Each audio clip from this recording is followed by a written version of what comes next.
Roberto Marinho apresenta Globo Ciência. Você gosta de plantas? Que tal um belo passeio pelo Jardim Botânico do Rio de Janeiro? Criado por Dom João VI em 1808, o Jardim Botânico do Rio é a mais antiga instituição científica do Brasil. Tombado pelo Instituto do Patrimônio Histórico e Artístico Nacional, o jardim foi definido pela Unesco como área de reserva da biosfera. É uma ilha de tranquilidade e beleza em plena cidade do Rio de Janeiro. Você já viu essa árvore aqui, ó? Imagina o nome dela? Eu vou dizer, Graziellodendron riodocensis, ou peroba candeia. Tem outras espécies também. Tem a Dorstenia grazielle, ou caiapeá da graziella. Tem a Diatenopteryx grazielle, ou Maria Preta. E tem a Balbínia grazielle, conhecida popularmente como pata de vaca. Você percebeu uma semelhança nesses nomes científicos? Olha só. Graziellodendron riodocensis, Diatenopteryx grazielle, Balbínia grazielle e Dorstenia grazielle. Perceberam? Graziella. Essa era a nossa primeira grande dama da botânica brasileira. Em sua homenagem, 25 espécies identificadas nos últimos anos receberam seu nome. Vamos conhecer a vida e a obra de Graziella Maciel Barroso, nossa personagem de hoje da série do Globo Ciência dedicada a grandes cientistas brasileiros.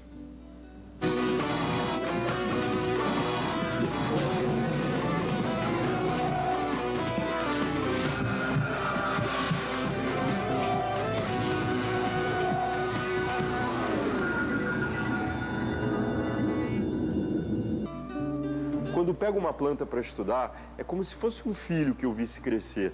O amor que sinto por aquilo é muito grande. Graziella Maciel Barroso era especialista na área de sistemática de plantas, um ramo da botânica dedicado a descobrir, descrever e interpretar os vários tipos de vegetais. Ela identificou espécies em diferentes regiões do país. Nos últimos anos, Dona Graziella, como era conhecida, estudava as espécies silvestres de mirtáceas do Rio de Janeiro. Ela chegou a catalogar cerca de 400 espécies da flora do estado do Rio de Janeiro. Considerada uma referência na área, Dona Graziella começou a trabalhar no Jardim Botânico aos 30 anos de idade, aos 47 anos estudou História Natural e aos 60 defendeu a sua tese de doutorado. Eu estou aqui no herbário do Jardim Botânico e quem vai conversar com a gente é uma das suas ex-alunas, a pesquisadora Marli Pires Morim. Ela é doutora em Ciências Biológicas e professora e pesquisadora aqui do Jardim Botânico do Rio de Janeiro. Qual foi a área da botânica que ela mais se destacou? A Dona Graziella sempre se dedicou à linha de pesquisa em sistemática e morfologia vegetal. Todos os artigos, todos os livros, todos os alunos que ela orientou sempre foram voltados para essa área. Agora, como é que é esse trabalho, né? Ele é chamado de taxonomia também, não é? São duas coisas um pouco diferentes, né? A taxonomia, digamos assim, ela está embutida na sistemática, né? Ela é um ramo, um braço da sistemática. A sistemática é a ciência botânica que hoje a gente vê como estuda a diversidade biológica e a história evolutiva dos organismos, né? Seja das plantas, seja dos animais. E a taxonomia, né, que anda ali junto com a sistemática, é a parte que se dedica à identificação, à classificação e à nomenclatura das espécies. Mostra pra gente aqui tem alguns trabalhos da Dona Graziella, né? Que trabalho é esse aqui? Vamos pegar aqui para o público ver e entender como é que funcionava. Bom, então, aqui a gente tem o que nós chamamos de um tipo nomenclatural. Ela identificou ou classificou? Na realidade, ela fez as duas coisas, né? Essa planta, que pertence à família Arácea, quando chegou às mãos de Dona Graziella, ela procurou em todas as outras amostras existentes, em toda a bibliografia desse grupo, e viu pelas descrições que nenhuma das espécies até então descritas tinham essas características. Então, ela chegou à conclusão que se tratava de uma espécie nova. Para a identificação de uma planta, né? O que é essencial? O caule, a folha, o fruto, as flores? O que você leva em consideração? Um maior número de características possíveis, principalmente as características externas. Então, como as folhas se inserem nos ramos, de uma forma alterna, de uma forma oposta, como é a disposição das nervuras nessa folha, como são as flores, se tem pilosidade, não tem pilosidade. O conjunto dessas características vão me possibilitar usar uma chave de identificação para chegar ao nome científico dessas plantas. Deve ser uma glória descobrir uma nova espécie, não é? Tanto é uma glória descobrir uma nova espécie, como também é muito bom quando você consegue identificar. Dar nome a uma espécie, como a gente diz, às vezes está no herbário, incerticides, quer dizer, indeterminada. Anos ali, ninguém sabia o que era.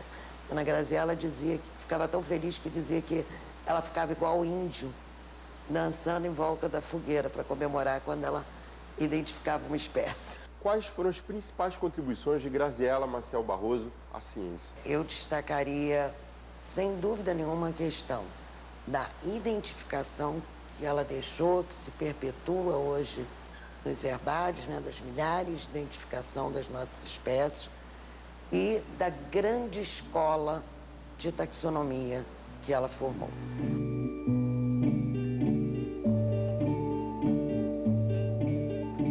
Se profissionalmente a vida dela começou mais tarde, na parte familiar foi bem diferente. Ela se casou aos 16 anos de idade, teve o primeiro filho aos 18 e ficou viúva aos 37 anos de idade. Que tal a gente saber um pouco mais como é que ela era em família? Vamos lá.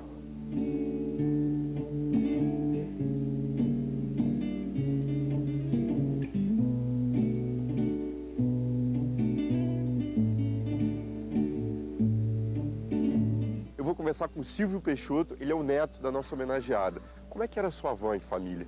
Era uma pessoa doce, muito inteligente, sensível.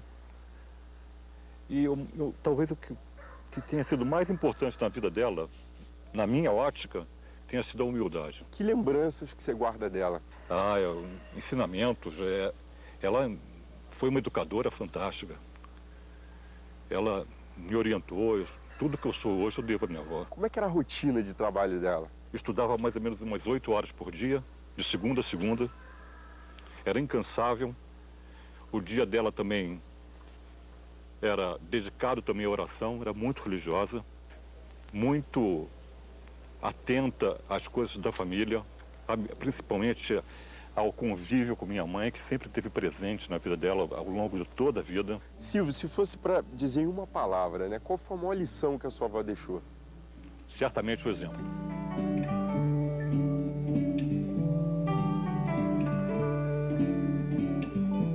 Graziela Maciel Barroso foi a primeira professora de botânica na Universidade de Brasília.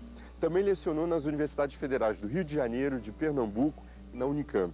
Depois do intervalo, você vai conhecer a importância do trabalho dela na formação de novos pesquisadores e vai ver como andam as pesquisas botânicas aqui no Brasil. É só um minutinho e a gente já volta. É já já.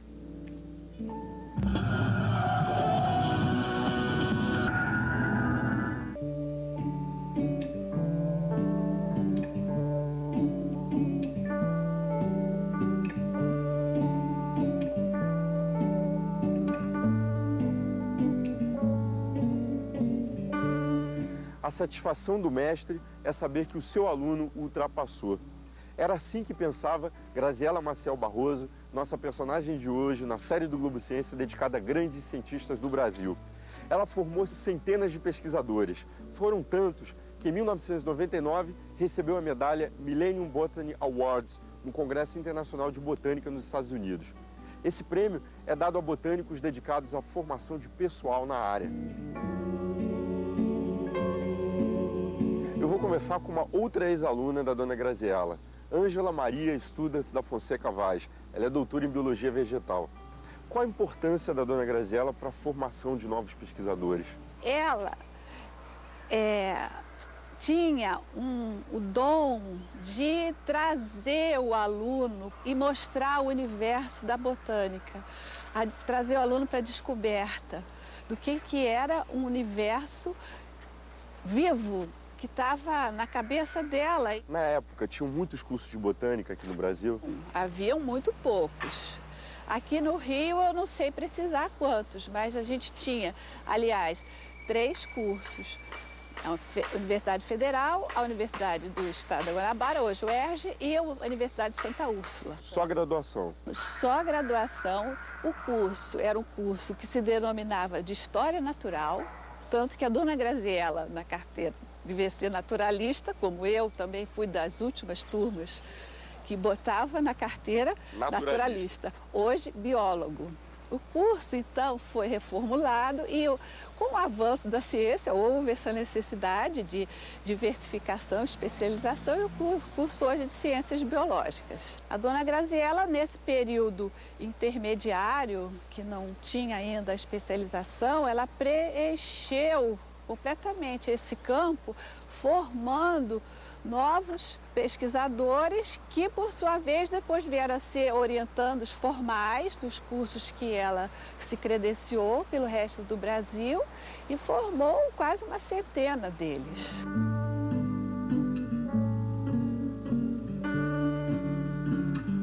Aqui é a estufa do Herbário do Jardim Botânico do Rio de Janeiro e a gente vai conversar com a pesquisadora Rafaela Forza.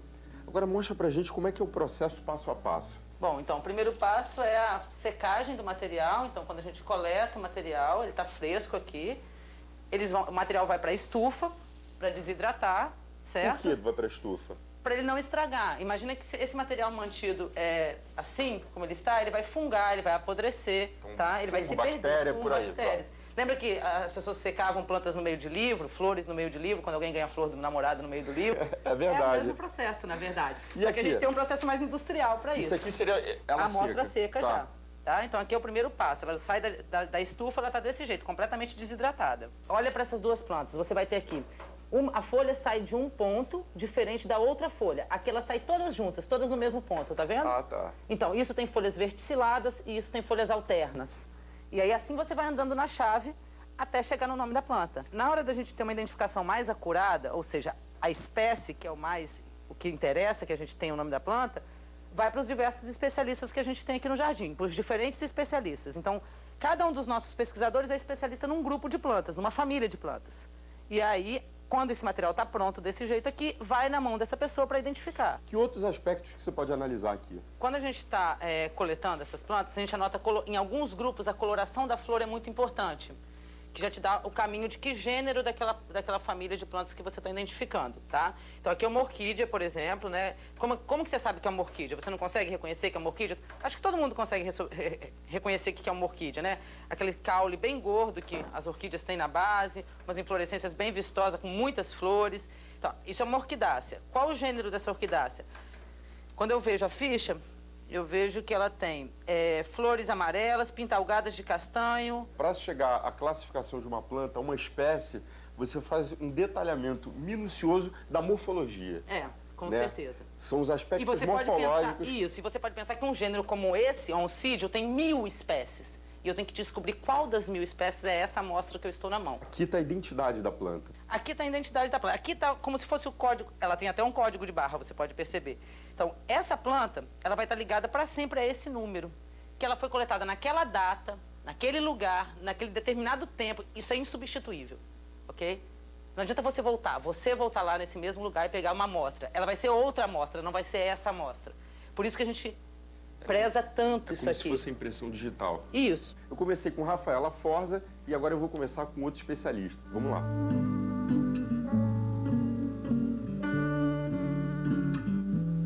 A gente viu como é que é o estudo da taxonomia clássica. Agora a gente vai conhecer um outro ramo, a biologia molecular, ou seja, o DNA da planta. E quem vai mostrar esse estudo é o pesquisador Sérgio Ricardo Sodré Cardoso. Ele é doutor em Química Biológica. Como é que é feito esse estudo? A técnica que é usada para a identificação de plantas, ou uma taxonomia molecular, é chamada de barcoding. É feita em tem vários consórcios no mundo inteiro, estudando sequências que podem ser utilizadas, usando técnicas de biologia molecular, que possam ajudar na identificação das espécies. Essa técnica está substituindo a taxonomia clássica? Nunca vai substituir, ela vai complementar a técnica da taxonomia clássica.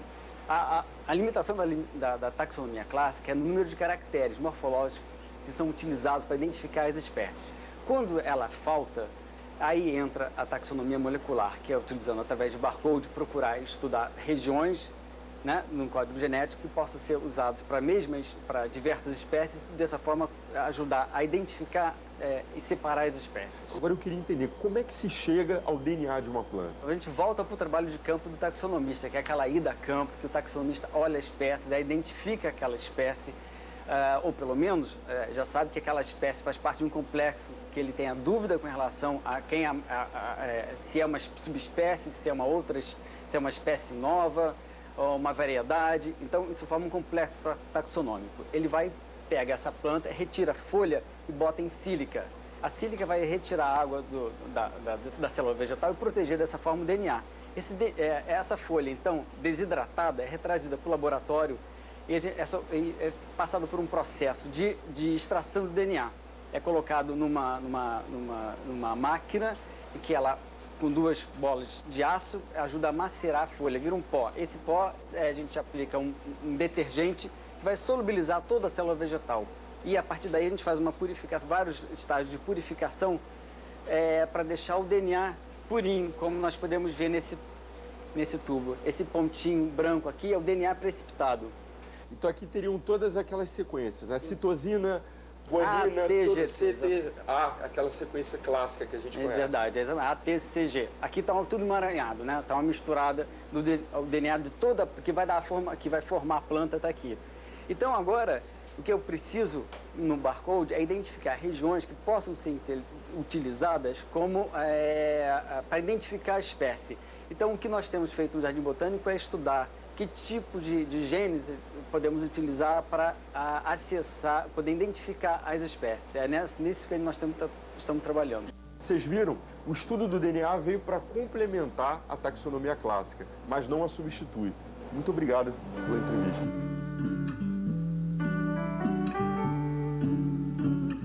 Embora fosse considerada a primeira grande dama da botânica no Brasil, Graziela Maciel Barroso não tinha plantas em casa e tinha uma boa explicação para isso. Ela dizia: plantas não podem viver em um ambiente de 2 quartos e sala. É muito sacrifício. A dona Graziela trabalhou aqui no Jardim Botânico a maior parte da sua vida.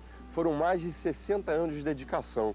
E quem vai nos receber é uma outra ex-aluna dela, a pesquisadora Ariane Luna Peixoto. Ela é doutora em Biologia Vegetal, foi diretora da Escola Nacional de Botânica Tropical e também foi pró-reitora de pesquisa e pós-graduação da Universidade Rural. Além das pesquisas, que outros trabalhos que ela desenvolvia?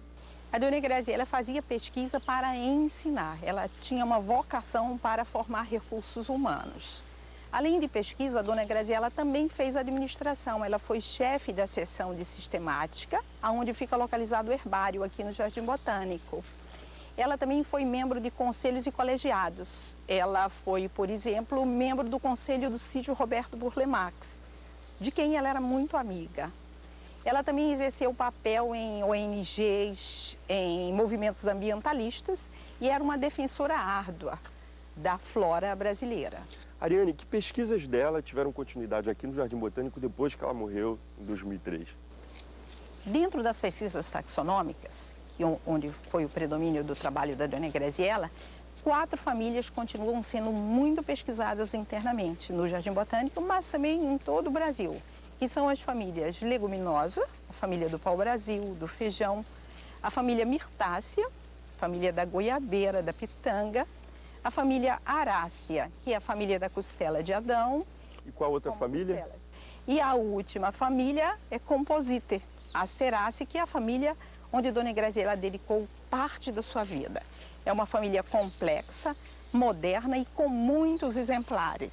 Ela formou pessoas no Brasil e publicou trabalhos com botânicos no exterior nessa família. Dá um exemplo assim de planta dessa família. Compósita é a família das margaridas, a família do girassol. Elas são muito ornamentais e também são muito ricas em moléculas utilizadas em fármacos.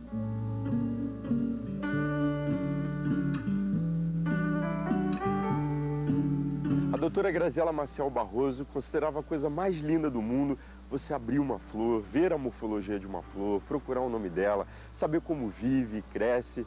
E a quem estranhava o fato de um jardim botânico não ter flores, ela dizia: o nosso jardim botânico é um jardim tropical, tem árvores, não tem aquele canteiro com flores porque é um jardim tropical. E é só olhar para cima, olha lá, e você vai ver que muitas árvores estão floridas. Portanto, gente, aprecie a beleza. A gente fica por aqui e o nosso encontro, você sabe, no próximo programa. Não percam, hein? Tchau!